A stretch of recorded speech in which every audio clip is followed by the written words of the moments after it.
ብዙዎቻችን ስለ አፍ ውስጥ ንጽህና ምንድነው የአፍ ውስጥ ንጽህና መጠበቅ ደግሞ ምን ጠቀሜታ አለው የሚለውን ማብራሪያ ልሰጣችሁ ነው። በመጀመሪያ ደረጃ የአፍ ውስጥ ንጽህና ማለት አፋችን ውስጥ ያለውን ጥርስ እንዴት አድርገን ነው ምናጸዳው፣ መቼ ነው ምናጸዳው የሚለውን ጥያቄ መልስላችኋለሁ። በሁለተኛነት ደግሞ በማጽዳታችን ደግሞ የምናገኘውን ጥቅም እነግራችኋለሁ። ስለዚህ ይህ የአፍ ውስጥ ንጽህና ወይም ደግሞ ኦራል ሃይጂን የምንለውን ነገር እንደ ቀላል የምናየው ኢግኖር የምናደርገው ኬዝ አይደለም። ምክንያቱም ጥርሳችን ክትባት የለውም፣ ቫክሲን የለውም። የጥርስ ህክምናን የጥርስ ህመምን አቮይድ የምናደርግበት ድዳችን እንዳይበላሽ ድዳችንን መጠበቅ የምንችልበት ዋናው ቁም ነገር ጥርሳችንን በንጽህና ስንይዝ ነው። ስለዚህ ይህም የአፍ ውስጥ ንጽህና አጠባበቅ ጥርሳችንን እንዴት መጀመሪያ ደረጃ እንዴት ነው ብረሽ የምናደርገው፣ መቼ ነው ብረሽ የምናደርገው፣ ከምግብ በኋላ ነው፣ ከምግብ በፊት ነው፣ መቼ ነው ጥርሳችንን የምንፍቀው ብለን ጥያቄ ስናነሳ በመጀመሪያ ደረጃ ሁሉም ሰው ጥርሱን ቢያንስ በቀን 2 አሊያም ከቻለ በበላ ቁጥር ከበላ በኋላ ከ30 ደቂቃ በኋላ ምግብ ከበላ በኋላ ማጽዳት ይኖርበታል። ይህንን ደግሞ የአጸዳድ ቴክኒክ ላሳያችሁ። ጥርሳችንን በምናጸዳ ሰዓት ጥርሳችን የበቀለው ይህ የላይኛው ጥርስ ከሆነ የላይኛውን ጥርስ ወደ ታች በማድረግ እናጸዳዋለን። ምክንያቱም የምንበላው ምግብ በጥርሳችን በየጥርሳችን ቀዳዳ ውስጥ ነው አይደለም የሚገባው። ስለዚህ በየጥርሳችን ቀዳዳ ውስጥ ያለውን ይህንን የምግብ እንደዚህ ሆሪዞንታሊ አግድም ምናሸው ከሆነ ይበልጥ ምግቡ ውስጡ እንዲቀመጥ ነው እንጂ የምናደርገው አናወጣውም ማለት ነው። ስለዚህ ጥርሳችንን ስናጸዳ የታችኛውን ወደ ላይ የላይኛውን ወደ ታች በማድረግ ጥርሳችንን እናጸዳለን ማለት ነው። በአብዛኛው ደግሞ ቆሻሻ የምናገኘው ከውስጥ ስለሆነ የውስጡንም ፓርት እንደዚህ በማድረግ ማኘኪያ ፓርት ላይ ያለውን ምግብ እንዳይቀመጥ በማድረግ በደንብ አድርገን ጥርሳችንን ማጽዳት ይኖርብናል ማለት ነው።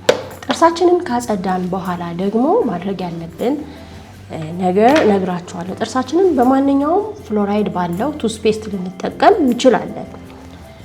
ይህን ቱስፔስት በምንጠቀምበት ሰዓት ጥርሳችንን ከፋቀን በኋላ ወዲያውኑ መግሞጥሞጥና መጥፋት የለብንም። ምክንያቱም ጥርስ ሳሙና ውስጥ ያለው ንጥረ ነገር እንደ ፍሎራይድ የሆኑ ነገሮች እነዚህ ጥርስን ከመቦርቦር ይከላከላሉ። እንዲሁም ደግሞ የጥርሳችንን ጥንካሬ እንዲጠብቅልን የሚያደርግ ንጥረ ነገር በጥርስ ሳሙና ውስጥ ስላለ ከቦረሽን በኋላ ወዲያው ተግሞጥሙጠን አንተፋው። ምክንያቱም እንዳልኳችሁ ንጥረ ነገሩ ጥርሳችንን ስለሚያጠነክርልን እንተፋዋለን። ምጥጥ አድርገን ልንተፋ እንችላለን፣ ግን የሚቀሩትን የጥርስ ሳሙናዎች ወዲያውኑ ካፋችን ላይ ተግሞጥሙጠን መጥፋት የለብንም። ይሄ አንደኛ ጠቃሚ ነገር ነው። ሌላው ከምግብ በፊት ነው ወይ የምናጸዳው ይላሉ ብዙዎችና ከምግብ በፊት ጥርስ አይጸዳም። ጥርስ ቁም ነገሩ የምናጸዳው የበላነውን ነገር ካፋችን ላይ ተቀምጦ ባክቴሪያ እንዳይፈጥር ለማድረግ ነው። ስለዚህ በአግባቡ በፕሮፐር በሆነ ቴክኒክ ከተመገብን ከ30 ደቂቃ በኋላ ነው የምንፍቀው። ምክንያቱም ጧት ስንፍቅ ቁርስ በልተን ኢሚዲየትሊ ምንፍቅ ከሆነ እሱም ጉዳት አለው። ምክንያቱም ምግብ ከበላን በኋላ የአፋችን ውስጥ ያለው ምግብ ወደ አሲዲክ ይቀየራል። ይሄን አሲዲክ ኮንቴንት ወዲያው አንስተን በብሩሽ እሱ ላይ ስናሸው ጥርሳችን ኢናሜሉን ሊሸረሸርብን ስለሚችል ከተመገብን ከ30 ደቂቃ በኋላ ጥርሳችንን በአግባቡ ማጽዳት ይኖርብናል ማለት ነው። ጧት ስፔሻሊ በደንብ ፕሮፐርሊ ማጽዳት አለብን። ማታም እንዲሁ እንደውም ማታ ረጅም ሰዓት አፋችንን ዝም የምንልበት ሰዓት ነው እና በዛን ሰዓት ምንም አይነት ሳላይቫ ፍሎ የለም፣ ምራቅ አይኖረንም፣ አፋችን ይደርቃል፣ ዝም ነው የምንለው፣ ሙቀት ይኖራል። አዛት ታይም ሳንፍቅ ከሆነ የተኛ ነው ሪሚነንት ምግቦች ትርፍራፊ ምግቦች በጥርሳችን ቀዳዳ ላይ የሚቀመጡ ከሆነ ያንን ረጅም የእንቅልፍ ሰዓት ለነሱ ምቹ ሲቹዌሽን ነው የሚሆነው። ምክንያቱም ታይም አለ፣ አልተጸዳም፣ ባክቴሪያው በቀላሉ ጥርሳችን ይወረብረዋል። ብዙዎቻችሁ ጧት ብቻ ስለምታጸዱ ይሄ በጣም አጸዳዋለሁ ጧት እፍቃለሁ ነገር ግን ጥርሴ ተቦረቦረ ለምትሉ ሰዎች ይሄኛው ዋና መረጃ መሰጣችሁ ማታ ጥርሳችሁ በአግባቡ ፍቃችሁ አጽድታችሁ ነው ማደር ያለባችሁ ማለት ነው። ይህንን ጥርስ በአግባቡ በዚህ መልኩ ካላጸዳ ነው የሚመጣውን ሳይድ ኢፌክት ልንገራችሁ።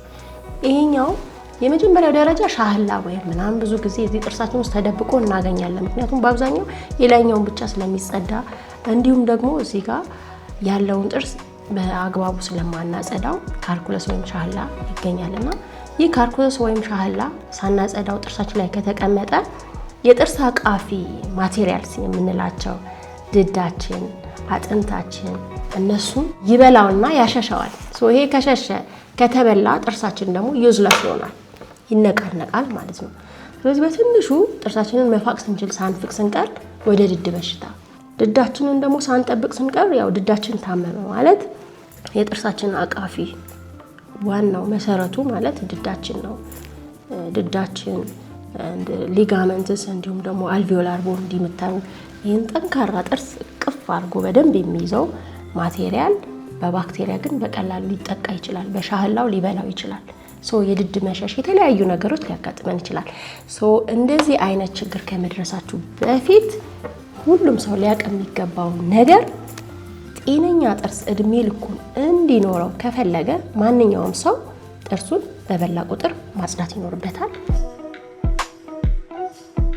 እንዲሁም ደግሞ አንዳንድ ከብሩሽ አልፎ የሚቀመጡ ወደ ታች ስንፍቅ የሚቀሩ ነገሮችን ደግሞ ዴንታል ፍሎሲንግ በክር ማለት ነው ውስጡ በየመሃሉ እየገባን በማጽዳት የአፍ ውስጥ ንጽህናን መጠበቅ ይኖርብናል። እንዳልኳችሁ ሰዎች ለብዙ ወጪ የሚዳረጉት ለብዙ የአጥንት ችግር፣ ለድድ በሽታ፣ ለድድ መድማት፣ የአፍ ጠረን፣ ሌላ በቃ አላስፈላጊ ወጪ ውስጥ የሚገቡት በመጀመሪያ ጥርስን ባለማጽዳት የሚመጡ ኢፌክቶች፣ የሚመጡ የጥርስ በሽታዎች ዴንታል ካሪስ፣ የድድ በሽታ፣ የድድ መሸት፣ የአጥንት ቦን ሪዞርቬሽን እንደዚህ አይነት ፔሪዶንታይተስ የተባሉ የድድ በሽታዎችን ሁሉ የምናስተናግደው በቀላሉ ካልኩለስ፣ የጥርስ ሻህላ የሚባሉ ነገሮች ሲቀመጡ እንኳን አይተን በአፋጣኝ ወደ ክሊኒክ በመምጣት የአፍ ውስጥ ጤንነትን መጠበቅ ይኖርብናል። የጥርሳችንን ጤንነት ደግሞ የሚጠብቁልንን ነገሮችን ከሐኪሞች በመመካከር ጥርሳችንን ማጽዳት አለብን። ሌላው ልንገራችሁ፣ በአብዛኛው ጥርሳችንን ከታጠብን ኢናሜሉ ይነካብናል፣ መስታወቱን ይሸረሸራል የሚባል ጎጂ አባባል አለ በሀገራችን ላይ። እባካችሁ ጥርሳችንን አለመታጠቡ ነው ለከፋ አደጋ የሚዳርገንና ጥርሳችሁን መታጠቡ ምንም አይነት ኢናሜል አይነካም። ምክንያቱም ጥርስ የምናጥብበት ስኬለር ማሽን የምንለው ኢናሜልን የማንሳት ኃይል የለውም። ግን ኢናሜል ላይ የተጣበቁትን ፎረን የሆኑትን እንደነ ሻህላ ያሉትን ፕላክ ያሉትን ሪመናንት ፉድ እነዚህ አይነት ቆሻሻዎችን የማንሳት ፓወር ነው ያለው እንጂ ፓወሩ ራሱ ማሽኑ ጥርስን ኢናሜልን ለማበላሸት የሚያስችል ፓወር የለውም።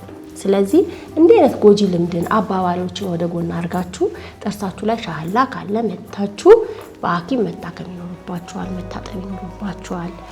እንዲሁም ደግሞ ጥሩና ጤነኛ ጥርስ፣ ጤነኛ ትንፋሽ እንዲኖራችሁ ምንም ሳታቋርጡ በበላችሁ ቁጥር ጥርሳችሁን ማጽዳት ይኖርባችኋል። ስታጸዱ ፕሮፐርሊ ማጽዳት ይኖርባችኋል። በየ6 ወሩ ደግሞ የመጣ ሐኪሞች ጋር ቼክ ካረገ ከታጠበ ሩቲን ሆነ ቱዝ ክሊኒንግ ላይክ ካልቸር ልናደርገው ይገባል። እንደ ባህል ቆጥረን 6 መንዝስ ሆኖናል፣ ስለዚህ ጥርሳችንን መታጠብ አለብን የሚል አዌርነስ ሊኖረን ይገባል። አንድ ነገር ልንገራችሁ፣ ትንሽ ሰልጠን ያለው አካባቢ ያሉ ውጭ ሀገር ያሉ ሰዎች ሬጉላር ቼክአፕ ያደርጋሉ፣ እንዲሁም ደግሞ ዲፕ ክሊኒንግ ያደርጋሉ። ይሄ ዲፕ ክሊኒንግ በማድረጋቸው እነሱ እንኳን ቢረሱት ኢንሹራንሳቸው እየደወለ 6 መንዝስ ሞልቷቸዋል ጥርሳቸውን ታጠቡ ይሏቸዋል። ለምን እንደሆነ ታውቃላችሁ? ጥርስ ባለመታጠብ ብዙ ኪሳራ ስለሚመጣ ኢንሹራንሱ ላይ ብዙ ኪሳራ ስለሚመጣበት ቀድሞ ያስታውሳቸዋል ማለት ነው። ስለዚህ ያኔ ስፔሻሊቲ ደግሞ እንደዚህ አይነት ከስተመሮቻችንን እኛም የማስታወስ ስራ ጀምረናል። 6 ወር ሲሞላዎት እየመጡ ጥርሶትን መታጠብ ቼክ ማድረግ ይኖርቦታል እያለን እናስታውሳለን ማለት ነው። ስለዚህ በቂ ግንዛቤ አግኝታችኋል ብዬ አስባለሁ። ሌላው ያልነገርኳችሁ ብሩሻችንን የምንጠቀመው ለ1 ወር ብቻ ነው። ብሩሽ በምንጠቀምበት ሰዓት ብሩሹን ከተጠቀምን በኋላ አጥበነው ብሩሹን አጽድተን ደረቅ ቦታ ላይ ነው ማስቀመጥ ያለብን። በተለምዶ ብዙ አካባቢ ስናይ ሻወር ቤት ውስጥ ክፍቱን ይቀመጣልና መታጠቢያ ክፍል ውስጥ አብሶሉትሊ ብሩሻችን መቀመጥ የለበትም። እንደሚታወቀው ለባክቴሪያ ኤክስፖዝድ እንዳይሆን ነው። እንዲሁም ደግሞ እርጥብ ሆኖ ታሽጎ ተከድኖ መቀመጥ የለበትም። ምክንያቱም እርጥበት ኤሪያ ላይ ብዙ ጊዜ ባክቴሪያ ስለሚራባ እና የተጠቀምንበትን ብሩሽ ደግሞ በአንድ ወር ውስጥ መቀየር ይኖርብናል። በአንድ ወር ውስጥ ብሩሻችንን ጥለን ሌላ አዲስ ብሩሽ ሊኖረን ይገባል እላለሁ። ሌላው ደግሞ ብዙዎቻችን ባህላችን ነው እንግዲህ ቡና ይጠጣል ኢትዮጵያ ውስጥ በደንብ ቡና ካልቸራችን ነው። ቡና ከተጠጣ በኋላ ቡና ደግሞ አንደኛ ጥርሳችንን ዲስከለር የሚያደርግ የሚያበላሽ ነገር ነው። ስለዚህ ይህንን ቡና ከጠጣን በኋላ ከ30 ደቂቃ በኋላ ነው ጥርሳችንን ማጽዳት ያለብን እንጂ ዳይሬክት ቡና ከተጠቀምን በኋላ ጥርሳችንን ብሩሽ አንስተን መፋቅ የለብንም ማለት ነው። አብሬያችሁ የቆየሁት ዶክተር ሀመልማል ከያኔት ስፔሻሊቲ ጥርስ ህክምና። ለዚህ ቻናል አዲስ የሆናችሁ ሰዎች ደግሞ ይህንን ቻናል ሰብስክራይብ በማድረግ ለሌሎችም ጠቃሚ ነገር ስላለው ሼር ማድረግ እንዳትረሱ። መልካም ጊዜ።